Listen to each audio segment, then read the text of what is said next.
स्वप्न ते नाहीत जे आपण झोपेत पाहतो, स्वप्न ती आहेत जे आपल्याला झोपूच देत नाही. हे फक्त शब्द नाही तर एका महान व्यक्तीचं संपूर्ण आयुष्य सांगणारे ओळे आहेत.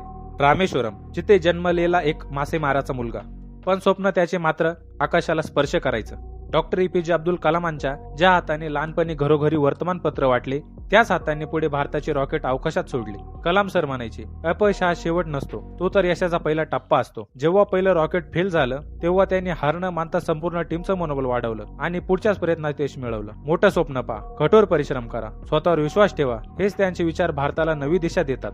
कलाम सर जेव्हा भारताचे राष्ट्रपती झाले तेव्हाही त्यांच्या डोळ्यात एकच ध्येय होतं, भारत शिक्षणात आणि विज्ञानात सर्वात पुढे जावा आणि नवा देश घडावा. विद्यार्थ्यांना भेटण्याची उत्सुकता व शिक्षणाची आवड, ते म्हणायचे भारताचं भविष्य शाळेच्या वर्गातच तयार होतं.